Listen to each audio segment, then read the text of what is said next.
Welcome back to the Deep Dive. Today, we're getting into the real nuts and bolts of cultural anthropology. Mm-hmm. You probably have an idea of what they study different cultures, societies, all that. Mm. But how do they actually do it? How do these, amazing studies come together? Right. How do you go from a question to these rich, detailed accounts? Exactly. Okay. Okay, let's unpack this. We're not just looking at the what. We're really digging into the how, the methods, the ethics involved, which are huge, and the challenges they face. Yeah. We're going to base this whole deep dive on a chapter from Human Societies, a brief introduction, aiming to give you a really clear, solid picture. And it's so important because understanding how the methodology really tells you a lot about the field itself, its integrity, Yeah. What's fascinating here is that process often reveals just as much as the findings. So yeah, this should give anyone listening a good step-by-step grasp of how cultural anthropology actually happens on the ground. Okay, so where does it all begin?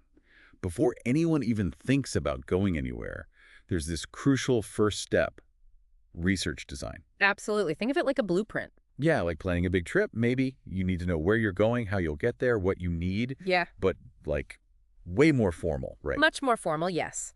It's a scientific blueprint. It lays everything out.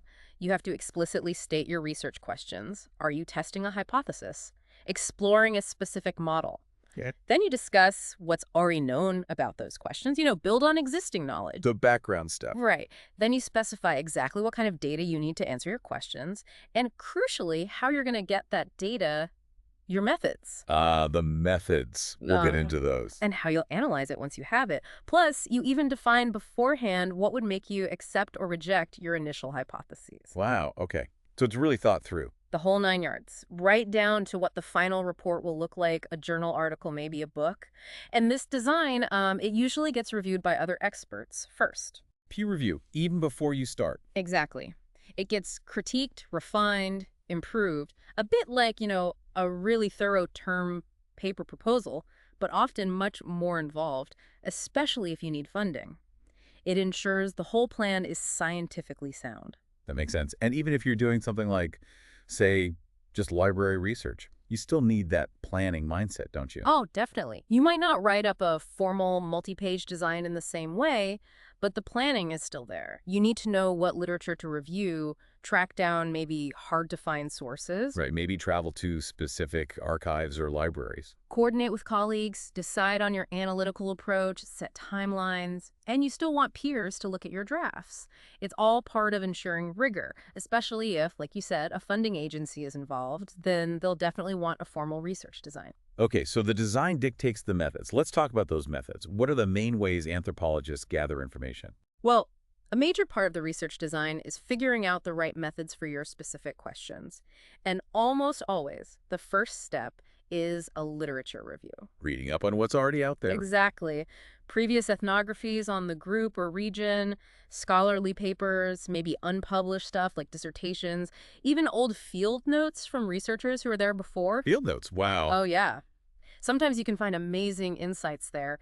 And it's not just academic work. You might look at records from missionaries, settlers, government officials, explorers. Even military records can hold valuable clues. Like historical detective work. It really can be. For example, researchers have used old church and mission records, baptismal, marriage records, to reconstruct detailed family histories for some native groups in the Americas, piecing together generations. That's incredible. History coming alive through those records. It is. And speaking of historical records, here's where it gets really interesting. There's this amazing story about the Amazon basin. Early European explorers back in the 1600s wrote about encountering these large, complex societies along the rivers, big villages, sophisticated organizations. Yeah. But then later expeditions, maybe decades later, went through the same areas and saw nothing like that, just small, scattered groups. So they thought the first guys were exaggerating. Exactly. Those initial reports were basically dismissed for centuries, labeled as fantasy or exaggeration. But then, in the 1980s, archaeologists started finding things. What kind of things? Massive earthworks, complex field systems, the remains of large villages buried under the jungle, things that perfectly match those early descriptions. No way. So the first reports were right all along. They were. Those forgotten records suddenly became crucial evidence, and the reason for the disappearance... Let me guess. Disease. Devastating European diseases. They swept through between those early and later visits and just wiped out those complex societies. It's a really powerful reminder about context and how history can be lost and then rediscovered. Wow. That really puts things in perspective. Okay, so literature and historical records are key. What about getting information directly from people? Fieldwork. Right, that's the next big step, often the core of cultural anthropology. Ethnographic fieldwork. Your research design has to lay out your field methods clearly. And you need permission, right? You can't just show up. Absolutely not. Getting permission from the community you want to work with is the first ethical hurdle. If they say no, the project stops there, period. Makes sense. And you usually need government permits too. Plus, there's the ethical need to arrange some form of compensation or benefit for the group being studied. Okay.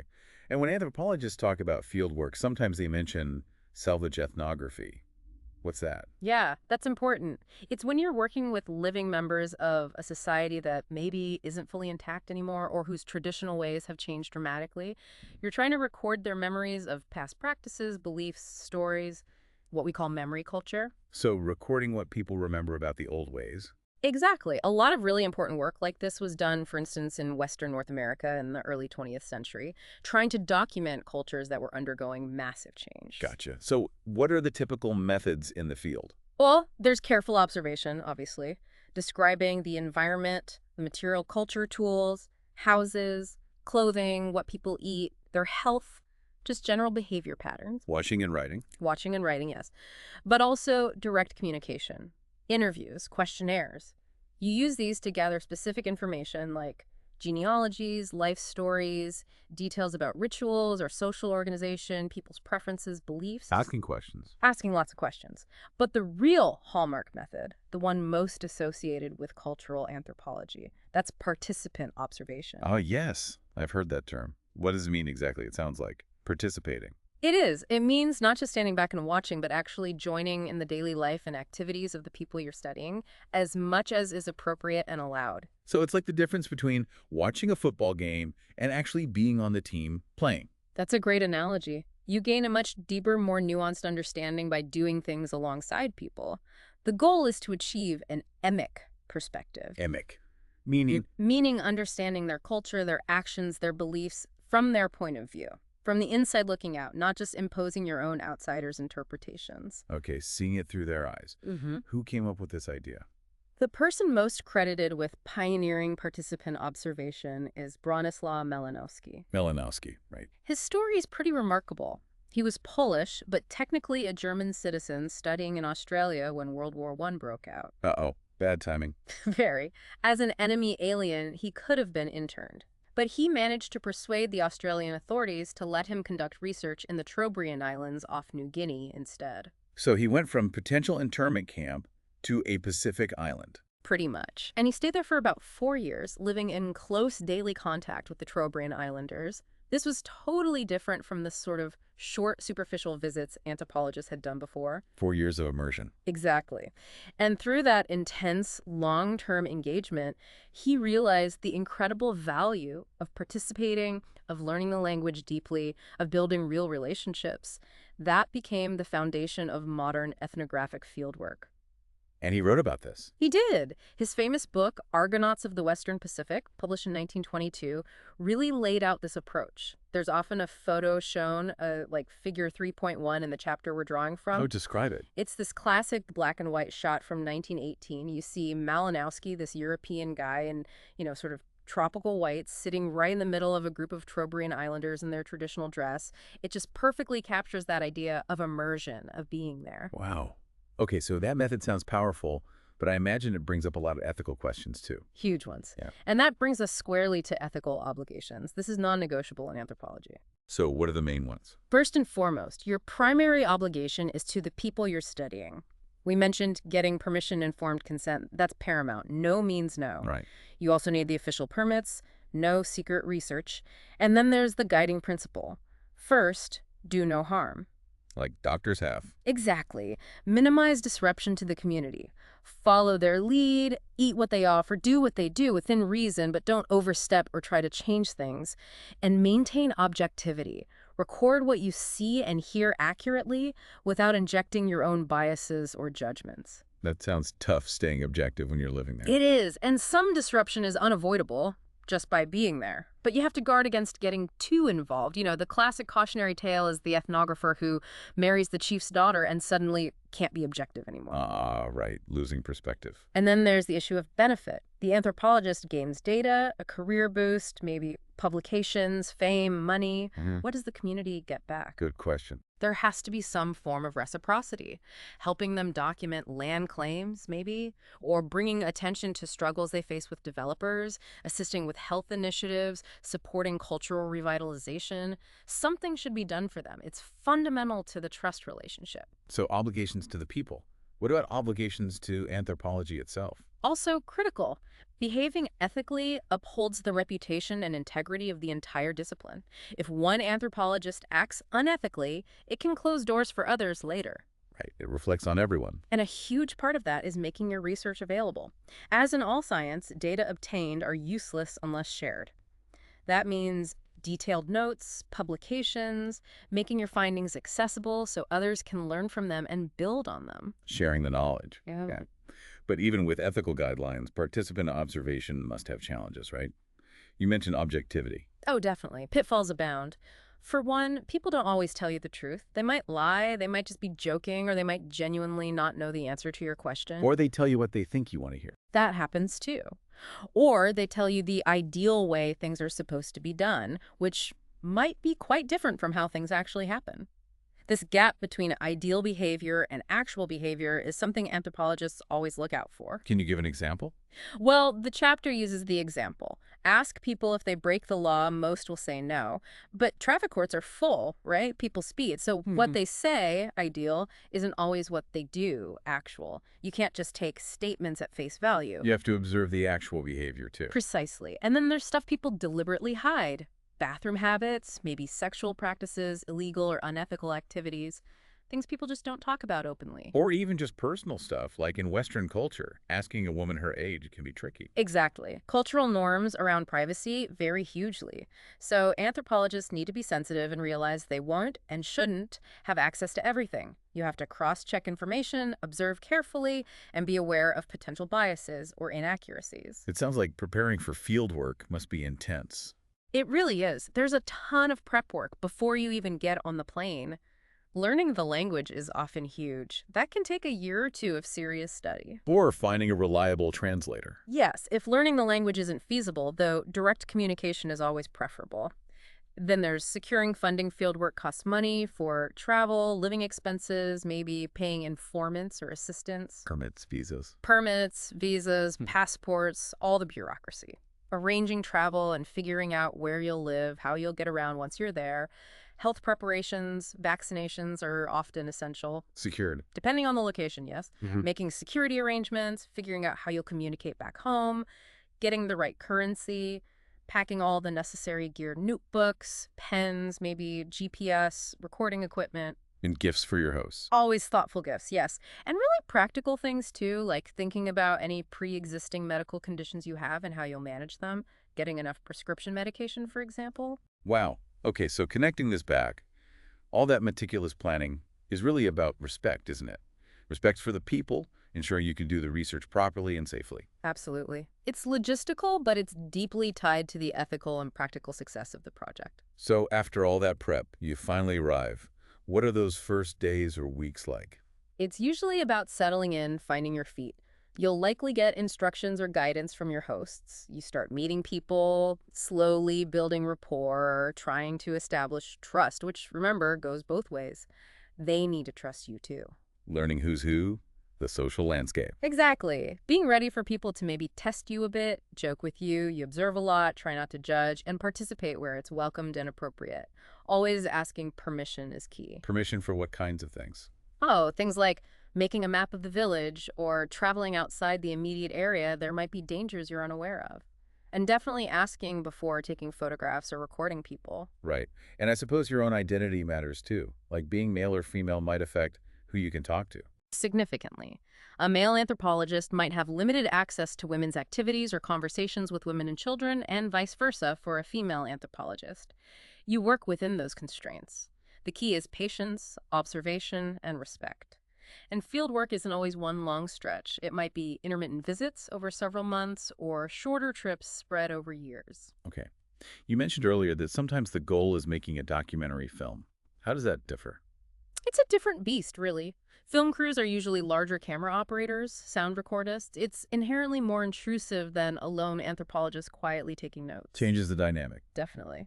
But some classic anthropological films have come out of this, offering powerful visual records. Things like Nanook of the North about the Inuit way back in 1922, I've heard of that one. or The Hunters showing the Sand People in the Kalahari, Dead Birds about the Dani in New Guinea, and several films about the Yanomamo in South America, like A Man Called Bee.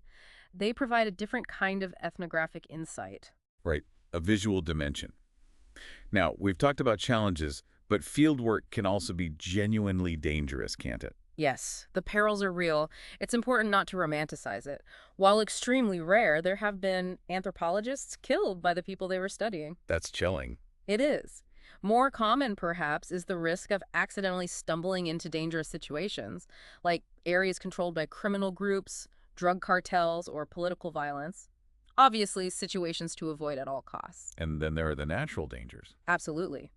Hostile animals, hippos, are surprisingly dangerous. Bears, poisonous snakes, disease-carrying insects. Poisonous plants like poison ivy or oak can cause serious problems. And maybe the biggest constant worry is getting sick or injured when you're far from decent medical help. Yeah, that sounds terrifying. The chapter mentions the mummy's curse. Ah, yes. That's more of a fun anecdote, really. After King Tut's tomb was opened in 1922, several people connected to the expedition died over the next few years, leading to sensational stories about a curse. But it wasn't real. Highly unlikely. More likely explanations involve coincidence, maybe exposure to ancient molds or toxins in the sealed tomb, or just the fact that some expedition members were already elderly. It makes for a good story, though. Okay, so maybe no curses. Mhm. What are other, perhaps less dramatic, but still significant perils? Well, the psychological toll can be immense. Deep depression from being isolated, far from home, family, friends. That's a very real danger and can seriously compromise the fieldwork. The loneliness. Yes. And the constant worry about your data. If your notebooks, photos, recordings get lost, stolen, or destroyed, years of work could be gone. The whole project might fail. Oh, wow. Back up everything, I guess. Back up everything multiple times in multiple places. Mm. And then there are practical issues like running out of money. Miscalculating your budget could leave you stranded without supplies or a way home. Okay, so field work is demanding, potentially dangerous, requires meticulous planning and ethical awareness. What happens after you finally leave the field? Well, first, there's often a period of reverse culture shock, reacclimating to being home. Then the hard work of organizing begins. Sorting through potentially mountains of field notes, cataloging maps, recordings, photos. Getting everything in order. Exactly. Then you start writing. It might be a preliminary report for a funding agency, or diving straight into the main analysis and writing up your findings, often as a doctoral dissertation or a book. This final written product, detailing the study of that specific group, is the ethnography. The ethnography, the detailed description. And how do you analyze all that information, especially the subjective stuff? Good question. The analytical methods should have been planned back in the research design phase. For subjective data, people's beliefs, opinions, stories, you use qualitative methods.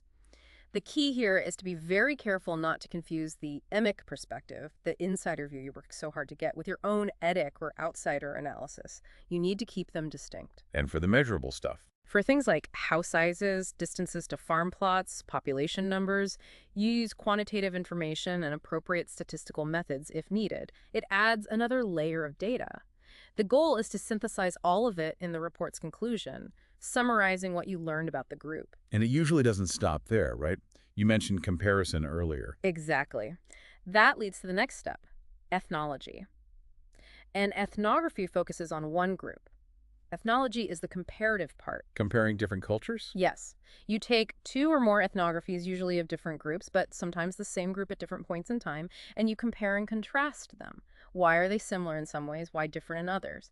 What does this tell us about human adaptation, social structures, cultural change? So ethnology builds on ethnographies to see bigger patterns. Precisely. It helps us move from specific descriptions to broader understandings of how human societies work. Okay. Now, Speaking of data and reporting, Mm. you mentioned the importance of truthfulness. What happens when that breaks down? It's incredibly damaging. As I said, you must be truthful. Falsifying data undermines not just your own work, but the entire scientific enterprise. And unfortunately, it does happen. The most famous or infamous example in anthropology is probably Carlos Castaneda. Ah, yes, you mentioned him. What was the story there? Well, in the late 1960s, he was a graduate student at UCLA. He published his dissertation as a book called The Teachings of Don Juan. It described his alleged apprenticeship with a Yaqui shaman named Don Juan Matus, learning about shamanism, power plants like peyote, and entering a separate reality. It became really popular, didn't it? Part of the whole counterculture New Age thing. Hugely popular. He wrote several sequels, became a major cultural figure, but over time, serious doubts emerged. Eventually, thorough investigations revealed that, well, You made it up. it appears so. Evidence strongly suggests he never actually did the fieldwork he claimed, that Don Juan likely never existed, and that his supposed data was largely fabricated, possibly drawing on various existing philosophical and literary sources. Wow. That must have been a huge scandal for UCLA and the publisher. A major embarrassment. And it raised really difficult questions about verification in a field where research is often solitary and experiences can be subjective. How do you guard against fraud without dismissing genuinely unique or hard-to-verify accounts? It's a serious issue. A real cautionary tale about ethics and truth. So, just to clarify the terms again, ethnography is the deep dive into one culture. Yes, the detailed study and description of a particular group at a particular time. And ethnology is. The comparison between cultures, using those ethnographies to understand similarities, differences, and broader patterns of human behavior and adaptation. You typically don't need new fieldwork for ethnology. You're analyzing existing studies. Like comparing that first study of the Haudenosaunee Iroquois from 1851 with later studies of them to see how they changed. Exactly. That comparison over time, or comparisons between different groups like the Iroquois and maybe a group in Southeast Asia, that's ethnology. So what does this all mean? It means ethnology is crucial for building general theories about humanity, for seeing how different solutions to life's problems work or don't work in diverse settings. Got it. Okay, that was a lot. Let's try to quickly recap the main takeaways from this deep dive. Good idea. All right, so every anthropological project kicks off with a research design. That's your essential blueprint. Your plan of action. Then gathering information involves literature reviews, interviews, maybe questionnaires. But the real cornerstone is participant observation. Getting that emic insider perspective, pioneered by Bronislaw Malinowski. Right. And throughout, anthropologists have major ethical obligations to the people they study. Permission, do no harm, give back. And to their discipline, integrity, sharing data. Non-negotiable. We learned fieldwork is tough. Requires tons of preparation. You have to deal with challenges like the gap between ideal behavior and actual behavior, limitations on data, and face real perils, from sickness to isolation. It's demanding work. And finally, after the fieldwork, it's about analysis, using qualitative and maybe quantitative methods, writing the ethnography, and often moving on to ethnology, comparing cultures to understand the bigger human picture. That covers the main flow, yes. Okay, key terms to remember: actual behavior, ethical obligations, ideal behavior, Bronislaw Malinowski, participant observation, research design, emic perspective, ethnography, and ethnology. Don't miss any big ones. Salvage, ethnography, memory, culture. I think you've hit the highlights well. Great. So as we wrap up, maybe a final thought for our listeners to chew on. Well, thinking about all these methods, the goal of objectivity, the attempt to grasp the emic view, maybe consider this. Given how deeply embedded we all are in our own cultures, how might our own perspectives, our own lenses, inevitably shape what we even perceive as truth when studying others, no matter how rigorous we try to be? That's a deep one. How our own background always plays a role, even when we try to be objective. Definitely something to think about. It keeps anthropologists humble, or it should. Excellent point. Well, we really hope this deep dive gave you a clear, useful, and maybe even engaging look at how cultural anthropology gets done. Hopefully it sets you up well for your next lecture, class discussion, or just satisfies some of that brilliant curiosity. We hope so. From all of us here on the Deep Dive team, and especially from the Last Minute Lecture team, thanks so much for tuning in. Keep exploring.